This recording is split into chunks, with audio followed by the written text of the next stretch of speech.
দেশের বাইরে আমার কোনো ঠিকানা নেই, এটাই হলো আমার ঠিকানা।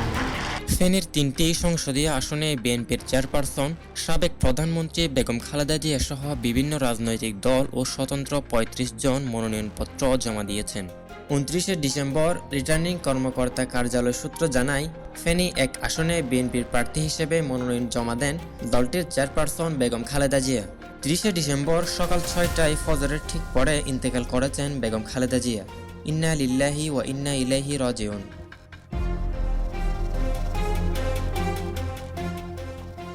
ঢাকা ১৭ আসনে লড়তে বিএনপির ভারপ্রাপ্ত চেয়ারম্যান তারেক রহমান মনোনয়নপত্র জমা দিয়েছেন। ঢাকা ১৭ ছাড়াও তারেক রহমান বগুড়া ৬ আসন থেকে নির্বাচন করবেন।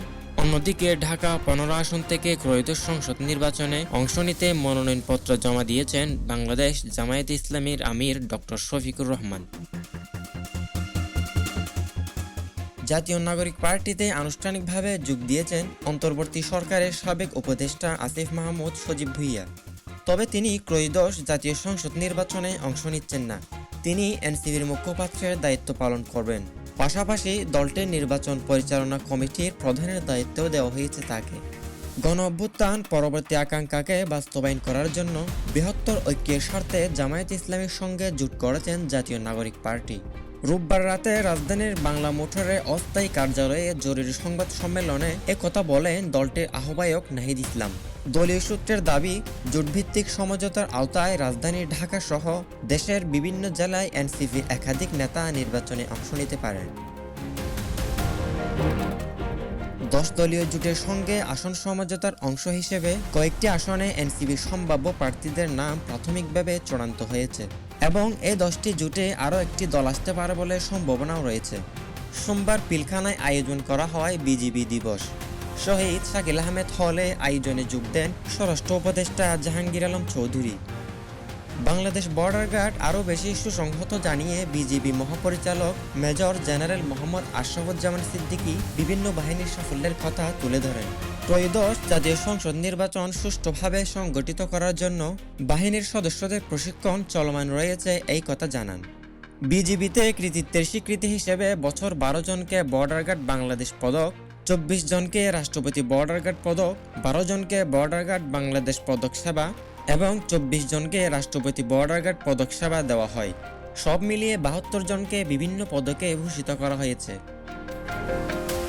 স্বরাষ্ট্র উপদেষ্টা বলেন, যেন সীমান্ত দিয়ে কোনো অপরাধী সন্ত্রাসী সীমান্ত দিয়ে পলায়ন করতে না পারে। এ ব্যাপারে প্রচুর পর্যবেক্ষণ করতে হবে এবং ত্রয়োদশ জাতীয় সংসদ নির্বাচন সুষ্ঠুভাবে এবং শান্তিপূর্ণ করার লক্ষ্যে প্রস্তুত থাকার আহ্বান জানান তিনি। পরে সাংবাদিকের প্রশ্নের জবাবে তিনি বলেন, ফ্যাসিস্টরা নির্বাচনে বাধা দেওয়ার চেষ্টা করবে। ফ্যাসিস্ট যারা আছে তারা তো সবসময় এইটা বাধা দেওয়ার চেষ্টা করবে। তবে সকলের সহযোগিতায় সুষ্ঠু নির্বাচনের কথা জানান তিনি। কিন্তু আপনাদের সবাই সহযোগিতায় নির্বাচন শান্তিপূর্ণ। জাতীয় নির্বাচনে জাতির করণীয় হলো সর্বপ্রথম নিজের দায়িত্ব সম্পর্কে সচেতন থাকা, ভোটারদের ভয়, গুজব ও উস্কানির বাইরে থেকে শান্তিপূর্ণ পরিবেশ বজায় রেখে ভোটকেন্দ্রে গিয়ে ভোটাধিকার প্রয়োগ করতে হবে।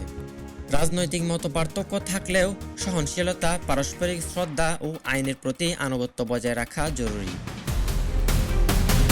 কোনো সহিংসতা, ভাঙচুর বা নির্বাচন বানচালের চেষ্টায় জড়ানো থেকে বিরত থাকতে হবে এবং অপপ্রচার ও বিভ্রান্তিকর তথ্য যাচাই না করে ছড়ানো উচিত নয়।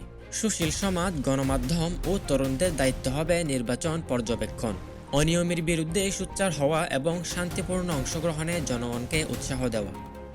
রাষ্ট্রের করণীয় হলো একটি নিরপেক্ষ, অবাধ ও বিশ্বাসযোগ্য নির্বাচন নিশ্চিত করা।